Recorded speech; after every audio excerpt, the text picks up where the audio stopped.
Hi everybody, welcome to part 2 of the tutorials of learning how to program with Roblox Studio. I'm Aaron from the Funtime Games group on Roblox. And for this lesson, we'll be going over the 3 parts for every program. And the 3 parts are the basic building blocks. And with all 3, there's no program you can't build. So once you have all 3 in your program, theoretically you can make any program you want to make. And today we're going to be going over the very first one, and it's going to be an easier one. And I've set up a script already, and we'll get right into it. The first one is sequence, and sequence refers to kind of what we were doing yesterday, or on the last tutorial, with the print statements. We were printing stuff, and had it in order, and pretty much that's what sequence refers to, is placing the instructions you feed the computer in order. And basically, what we have as an example here would be if I print A, print B, and print C, what we have are 3 different statements. And by statement, I mean just a set of one instruction. One instruction is a statement per line. So if we look on line 3, it's printing A. If we look on line 4, it prints B. And if we look on line 5, it gives the instruction to print the letter C. And there's a sequence to it. It's A, B, C. It's in order. So basically, if we hit play, on the output we'll see A, B, and C. So there's a clear sequence to it. And the importance of that, though, really is that, like you read a book, you read it left to right, top to bottom. And the computer reads, in essence, the same way. We write it to it the same way. We write instructions to it left to right, and then top to bottom. So again, statement 1, statement 2, and statement 3. And the computer will, you can input it that way into the computer. It'll turn it into a single line of like ones and zeros, which it understands. But for our purpose, we'll be writing it as if we were writing a book from left to right, top to bottom. And you want to stay in the convention of writing one instruction per line. And sequence meaning write the instructions in the correct order. And what that means is, if, say, I were to write instructions on how to make a peanut butter sandwich, I would have to get the peanut butter from the cabinet before I start spreading the peanut butter on the bread. So everything is in order, so it's understood. Another way we can look at that is if we create variables like we were doing in the last tutorial. So if we create a variable x and we set it to 1, and then we wanted to print out the result of x plus 5,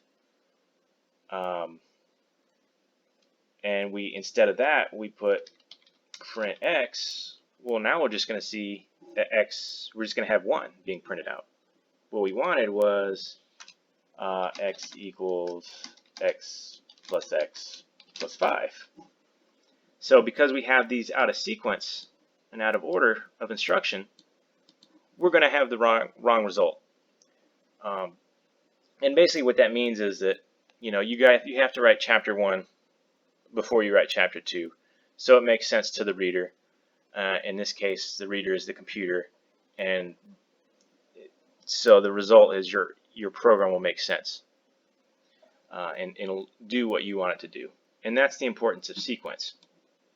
Because if we can see, if we stop it and hit play, we're just going to get our 1.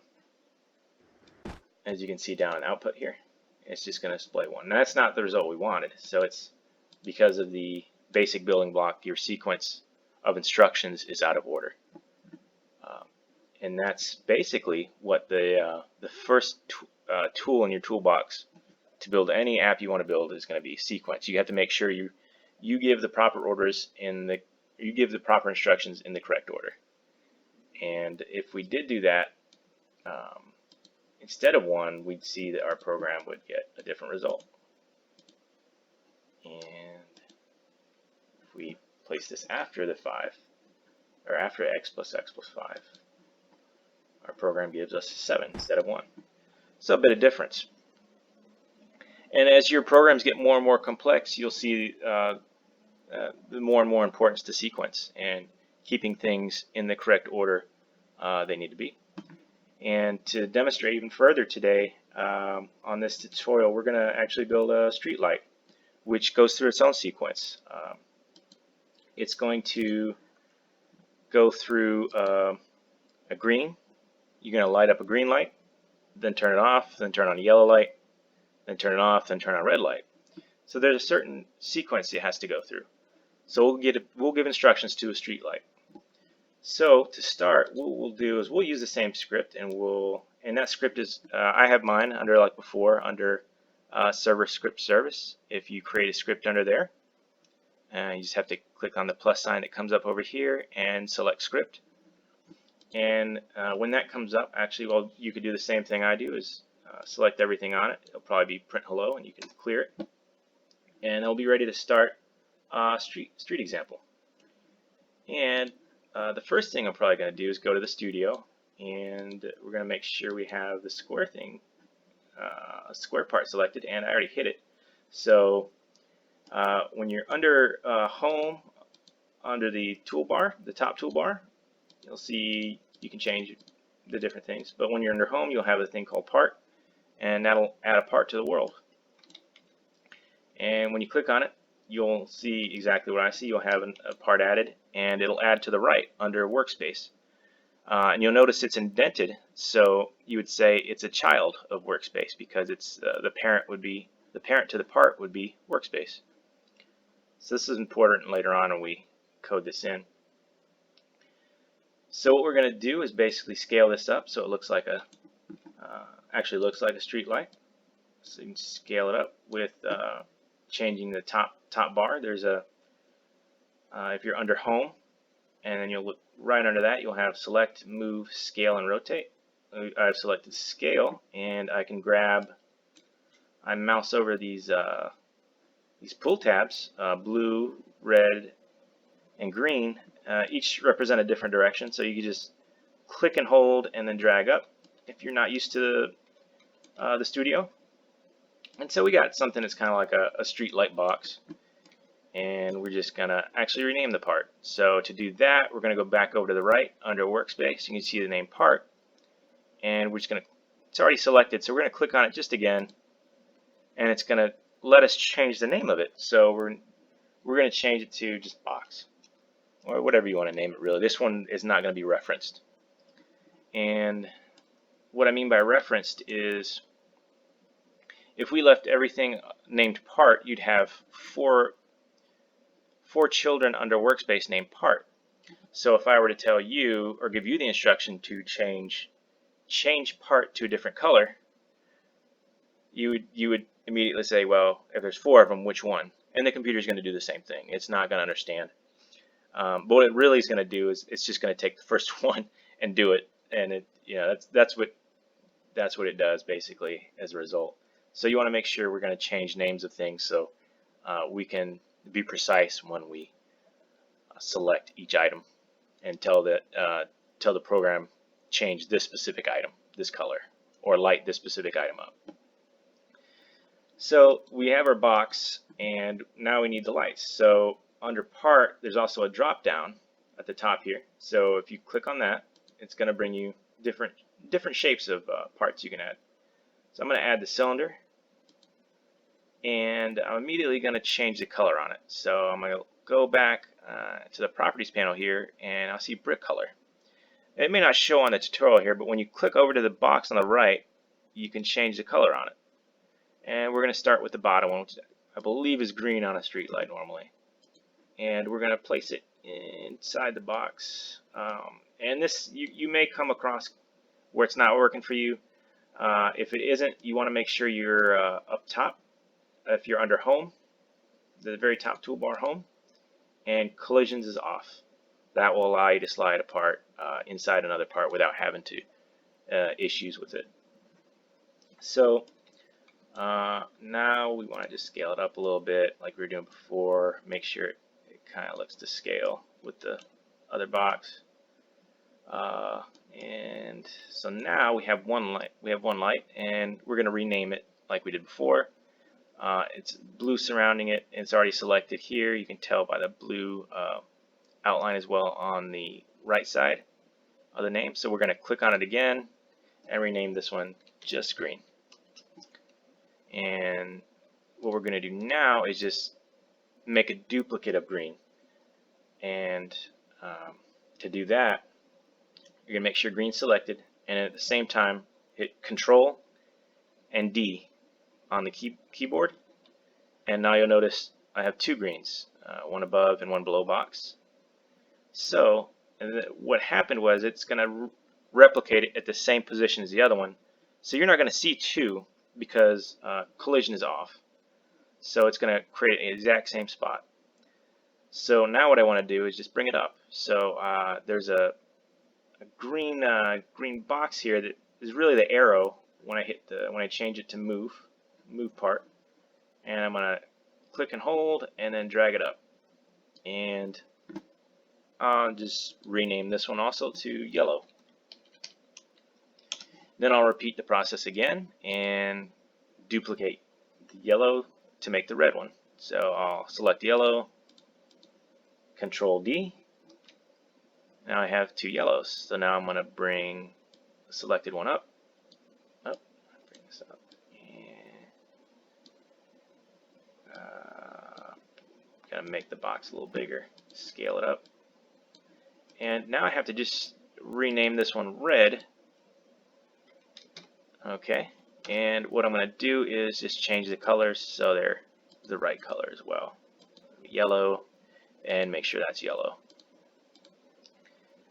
And then I have to select all four things, so you can do that by either holding Control and clicking on each one. And then what we want to make sure is everything's anchored, which means that it's not going to be, when we start the program, physics is not going to enact on them and they're just going to fall apart. So we want everything just set in place, nothing's going to move it. So we want to go select all four items we made, and then under properties, under the behavior, there's anchored, and you see there's no check in the checkbox. Just make sure for each of them there's a check in the checkbox. Okay. After that, we can start interacting and creating our code. And how we want to interact with this, I'll show you here in the studio, is we want code to do the same thing for us, but without having to interact in the studio. So if I select the green item, and you'll notice if I bring down, where's that? There's the green light, yeah, right up top, I'm sorry. Right under appearance, there's material. And if I click in the studio under plastic, there'll be a drop down. And if I change it to neon, you'll see the green looks lit up. So that's basically what we want to do, right, with our code. We want to change the material of green to neon, then wait for a period, then turn it back to plastic. So I'm just going to turn it to plastic now, and we'll get started. We'll go back to the script, and what we'll do is we'll set a variable for each of the lights. And what I mean by that is we say red, right? We have a variable named red now, and we want to assign it that object, which before we were assigning just numbers, Boolean values, strings. You can also assign objects in the workspace to variables, and that'll help you later on when you want to change properties of that object, or change position of it, or change any type of thing on the object. It helps you reach it better and not have to type in a lot of extra things you would have to normally. So what we were going to do is we're going to take and assign the red light to a red variable. How would we do that? Okay. So if you're looking at before, this is our workspace. So everything in here is that we can see is going to be under workspace, right? And you can see there's an indent, and we have green. And the indent means that green is a child of workspace. So workspace is the parent. So the lowest level we can reach is workspace, which means that we would say red receives workspace dot green. or I'm sorry, we were setting red first. So workspace.red. So now the variable red receives this object, red, and red has properties with it. So now what we can do is we could say red dot material, and that we want to change. So we say the material receives neon. And you have to be aware of there's better ways to do this, but you have to be aware the first letter on neon is going to be capitalized because that refers to a specific already set string that the computer knows. If you type a lowercase neon with say lowercase n in front as the first letter, not capitalized, the code's not going to work. So you want to make sure your first letter n is capitalized. And what'll happen now is if you look at this tutorial now, it's not lit up. But what happens if we hit play, our code will instantly run. When we drop into the world, we're going to see your light lit up, hopefully, right? So we hit play here, and you see it's lit up. So our code's working. Great. So now we need to add the sequence to it. We didn't really want red first. We want green to yellow to red. So we have to set up that sequence and give it the right instructions. So what we're going to do, now we know how to light something up and how to assign a variable. So we're just going to do that again. Workspace.green. And we're going to create yellow variable. And we're going to set that to workspace.yellow. So now we have our variable set. But we have red, and that's set. We don't want red first, we want green first. So to get green to light up first, I'd have to place it before red in the right sequence, the right order. So what I would do would I would actually push it down because we also need yellow to go before red. So we'll push it down a little ways and we'll say green dot material receives neon. Now the neon for the green is lit up and it looks like the green light's lit. So what happens now? Now we want the sequence to wait. The next step is to wait. So in Roblox Studio, in Roblox, we have a function called wait. And just like you did with print, wait has brackets as it's a function. And inside the brackets, you want to put the number of seconds you want to wait. So we'll put 5. You can change it to any number you like to play with it. And after that, what happens? So what happens after 5 seconds? We want the green light to turn off. So how do we do that? We would say green.material, and we change it back to what it was, right? Because it looked like it was off before. So it's plastic. And again, you want to make sure plastic has a capital first P. Otherwise, it will not work. The computer will not understand what lowercase plastic means as a string or a string literal. So after that, so in this sequence, the green light's on, wait 5 seconds, green light's off. So immediately after that, we want the yellow light to come on. So we almost just repeat the whole steps above. So yellow light.material, and that's going to receive neon. And well, now we want to wait 5 seconds again, and then turn the yellow one off.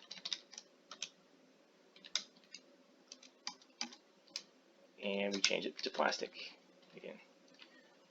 And now immediately after that, we want red to turn on. So, and we have that actually, so we don't have to rewrite it. We'll bring red back up. So now it's in the right sequence.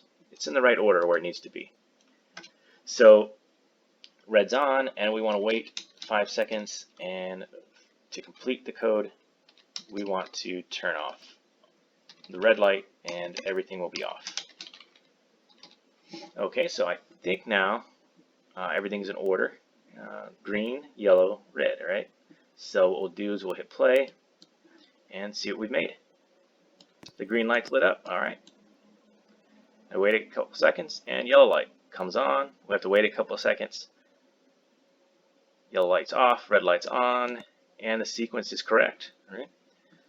and then that'll turn off, and our code will come to an end. Right, that's it. There's no more instructions, and the last line is read off, and everything else, as you can see, has been already turned off.